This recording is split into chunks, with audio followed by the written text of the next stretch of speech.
আজি আমি এডুৱেৰাৰ যিখন মডেল কুৱেশ্যন পেপাৰ মেথমেটিক্সৰ মডেল কুৱেশ্যন পেপাৰখনৰ কুৱেশ্যনছ ডিছকাছ কৰিম 10টা কুৱেশ্যন আছিলে তাৰ সলিউশনছখিনি আমি আজি ডিছকাছ কৰিম আৰু মডেল কুৱেশ্যন পেপাৰখনৰ PDF লিংক আমাৰ ভিডিঅ'ৰ ডেছক্ৰিপশ্যনত আছে ফাৰ্ষ্ট কুৱেশ্যনটো আছিলে দুটা সংখ্যাৰ লসাগু আৰু গসাউ দিয়া আছে LCM and HCF of two number are 24 and 4 এটা খুদিছে then product of the numbers are সংখ্যা দুটাৰ পূৰণফল কিমান তাৰ কাৰণে আমি এটা ৰুল জানিব লাগিব ৰুলটো হ'ল যে যদি দুটা সংখ্যাৰ লসাগু আৰু গসাউৰ পূৰণফল যদি আমাক দিয়া থাকে তেতিয়া হলে হেতু সদায় নাম্বাৰ দুটাৰ পূৰণফলৰ লগত ইকুৱেল হয় that means LCM into HCF যদি আমি মাল্টিপ্লাই কৰো হেতু সদায় কাৰ লগত ইকুৱেল হয় নাম্বাৰ দুটাৰ মাল্টিপ্লিকেশনৰ লগত ইকুৱেল হয়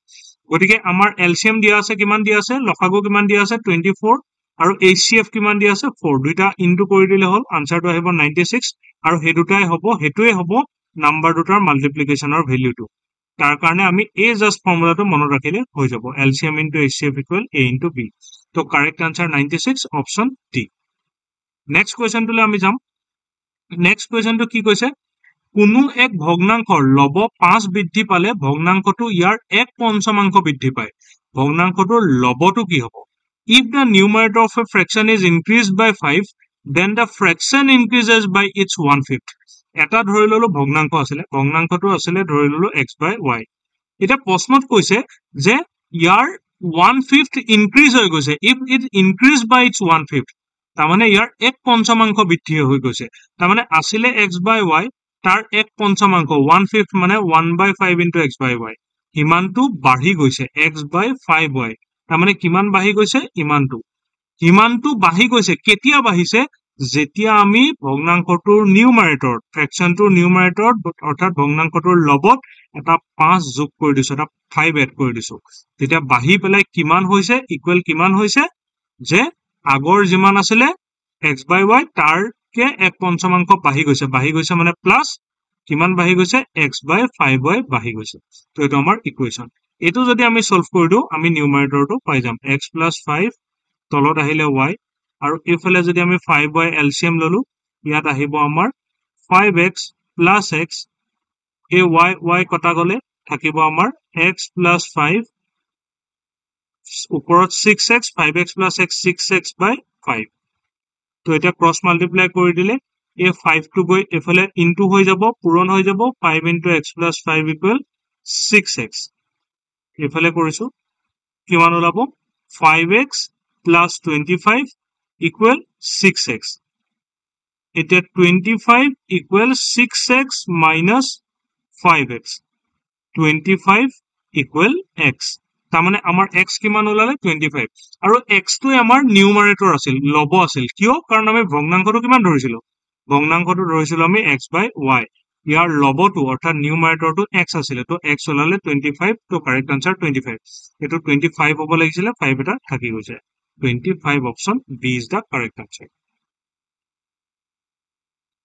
তাৰ পিছত আমি তাৰ পিছৰ কোৱেশ্যনটোলৈ যাম তাৰ পিছৰ কোৱেশ্যনটো আহিব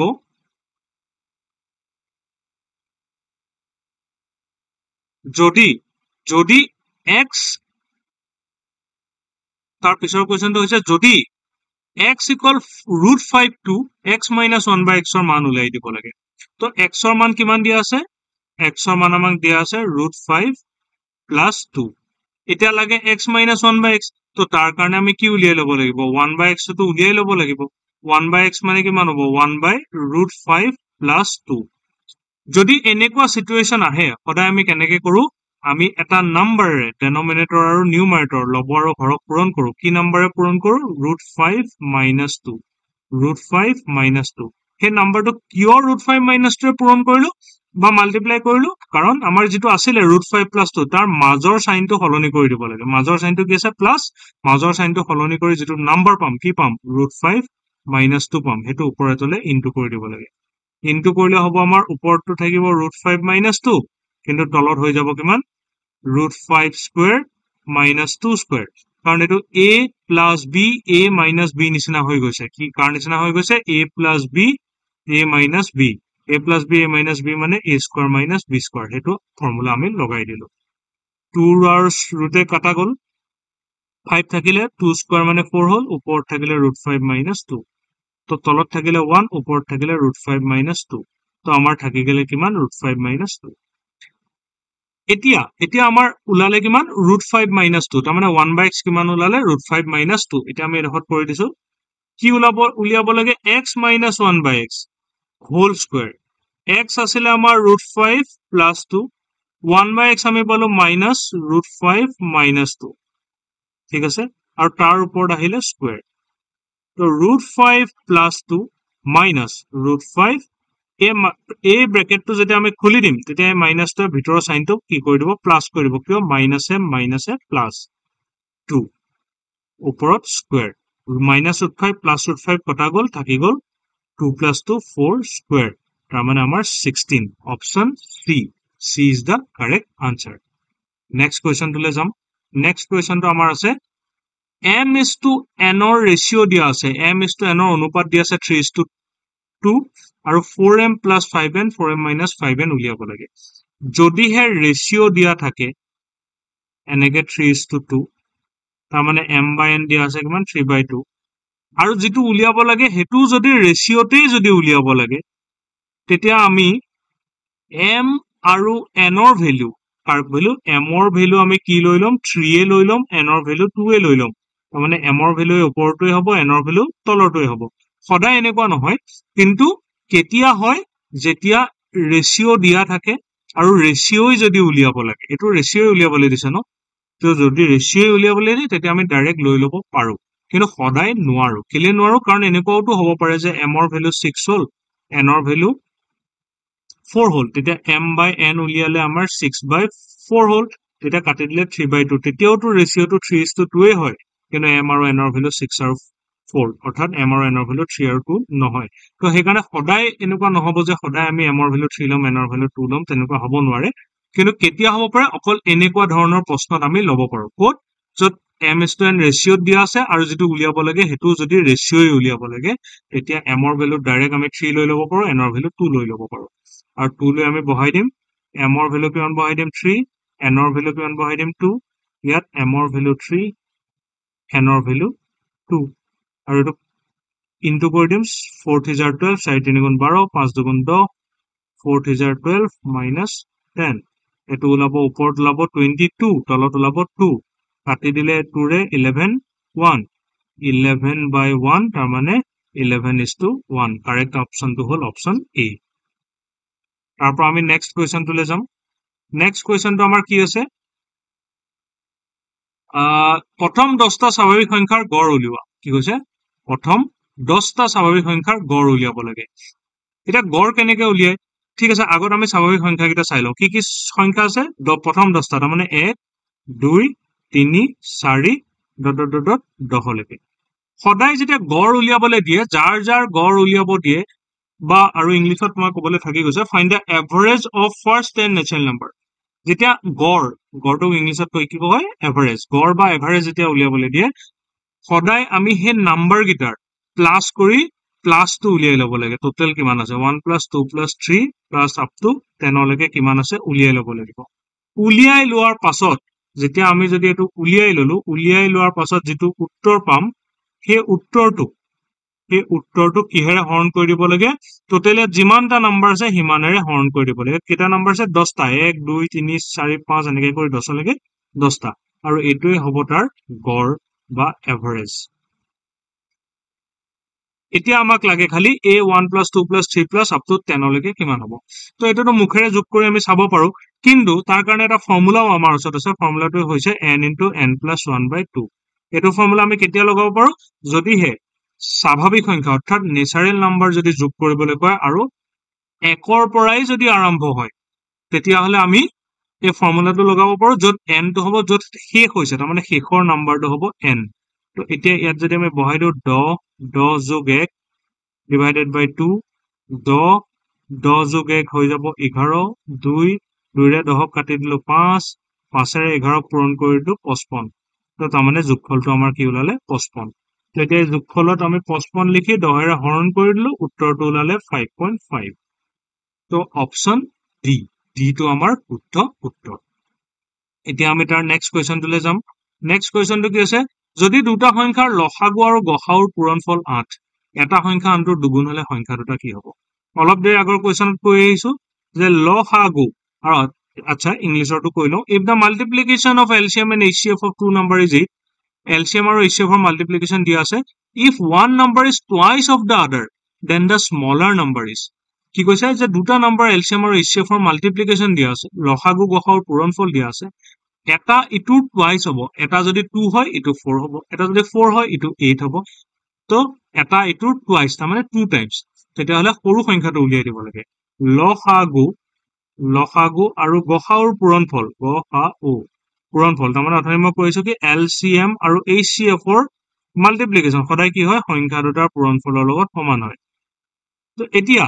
আমাক কৈ দিছে যে LCM আৰু HCF ৰ টু মাল্টিপ্লিকেশন অৰ্থাৎ লসাগু আৰু গসাউৰ পূৰণফল কৈ দিছে কিমান তাৰ মানে এটো পূৰণ কৰিলে কিমান ল'ব বুলি কৈছে 8 এতিয়া এই যে সংখ্যা দুটা আছে সংখ্যা দুটা এনেকুৱা এটা আনটোৰ দুগুণ কৈ দিছে প্ৰশ্নটো কৈছে এটা আনটোৰ দুগুণ তাৰ মানে 1 is twice of other এটা যদি x হয় এটো কি হ'ব 2x গতিকে আমাৰ পাই গলো 2x স্কয়াৰ এতিয়া ইয়াৰ পৰা আমি x ৰ ভ্যালু উলিয়াই 8/2 = x স্কয়াৰ এটো ওলাব আমাৰ 4 = x স্কয়াৰ এফালে যদি কৰো তাৰ মানে আমি কি পালো 2 স্কয়াৰ = x স্কয়াৰ তো তাৰ মানে আমাৰ ওলালে 2 = x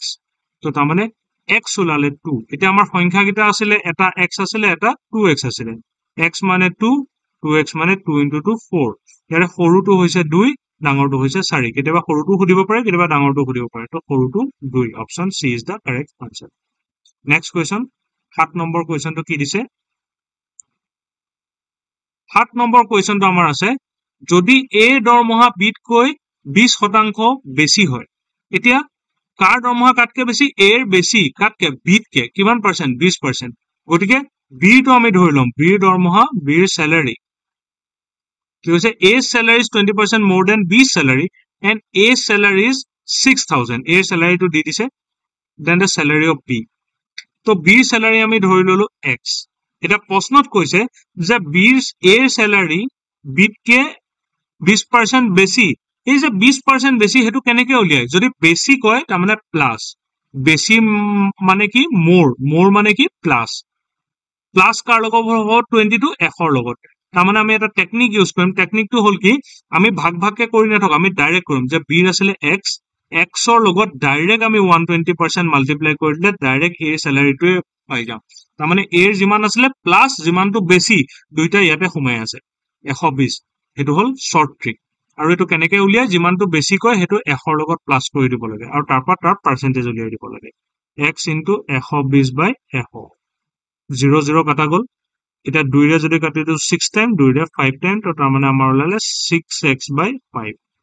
এতিয়া কোৱেশ্যনত কি কৈছে যে a ৰ স্যালাৰিটো 6000 বুলি কৈ দিছে আমি a ৰ স্যালাৰি কিমান পালো 6x/5 কিন্তু কোৱেশ্যনত কৈ থৈছে a ৰ স্যালাৰিটো 6000 তাৰ মানে 6000 = 6x/5 তো ইয়াৰ পৰা আমি x ৰ ভ্যালু উলিয়াই দিব পাৰিম 6000 * 5 এই 5 টো এফালে গল ইনটু হল এই 6 টো এফালে আহিলে ডিভাইড হ'ব divided by 6 এটা এটো কৰিলে 6000 ক 1000 টাইমস গল 1000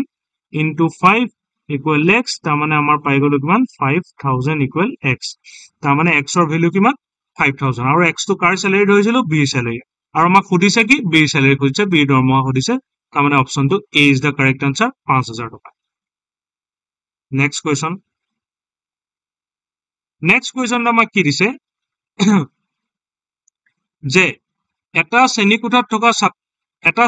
এটা শ্ৰেণীকোঠাৰ ছাত্ৰ ছাত্ৰী সমূহক এনেদৰে সজোৱা হল যে মুঠ শাৰীৰ সংখ্যা আৰু প্ৰতিটো শাৰীত থকা ছাত্ৰ ছাত্ৰীৰ সংখ্যা সমান কি কৈছে এটা শ্ৰেণীকোঠাত এনেকে ল'ৰা ছোৱালীবোৰ সজাইছে যে মুঠ শাৰী যিমান আছে তাৰ মানে ৰো কি কৈছে ইংলিছত the student of a class are arranged in such a way that the number of row in the arrangement is same as the number of student in each row তাৰ মানে যেনিবা তিনটা ৰো আছে গোটে শ্ৰেণীকোঠাটো তিনটা শাৰী আছে এনেকে তিনটা শাৰীত ল'ৰা ছোৱালী বহাই দিলে তেতিয়া এনেকুৱা হ'ব লাগিব যে শাৰী যদি তিনটা হৈছে প্ৰতিটো শাৰীত ল'ৰা ছোৱালীত কেটা থাকিব লাগিব তিনটাই থাকিব লাগিব তাতকে বেছি বা কম থাকিব নোৱাৰিব তিনটা এতিয়া আমি প্ৰতিটো তিনটা শাৰী আছিল প্ৰতিটো শাৰীত তিনটা ল'ৰা ছোৱালী আছিল গতিকে মুঠ ল'ৰা ছোৱালী কেনেকে উলিয়াম মুঠ ল'ৰা ছোৱালী উলিয়াবলৈ হলে আমি শাৰীৰ সংখ্যা কিমান 3 তাৰ লগত প্ৰতিটো শাৰীত থকা ল'ৰা ছোৱালীৰ সংখ্যা মাল্টিপ্লাই কৰি দিব লাগে 3 3 * 9 হয়নে 9 1 2 1 2 3 4 5 6 7 8 9 9টা ওলাই যায় সেই আইডিয়াটোকে আমি ইয়াত এপ্লাই কৰিম খালি আমি ইয়াত কি নাজানো যে কিমান শাৰী আছে আৰু প্ৰতিটো শাৰীত কিমান ষ্টুডেন্ট আছে যে নাম্বাৰ অফ ৰো আমি নাজানো and number of student in each row এটা ৰোত কিমান ষ্টুডেন্ট আছে সেইটো আমি নাজানো যদি নাজানো x ধৰি লম ধৰা হল নাম্বাৰ অফ ৰো x ৰো নাম্বাৰ তাৰমানে শাৰীৰ নাম্বাৰ কিমান ধৰি ললো x এটা যদি হে শাৰীৰ নাম্বাৰ x তেতিয়াহলে সেই শাৰীটোত থকা ল'ৰা ছোৱালীৰ সংখ্যা কিমান হ'ব সেই শাৰীটোত থকা ষ্টুডেন্টৰ নাম্বাৰ কিমান হ'ব সেইটো x এ হ'ব ষ্টুডেন্ট ইন ৰো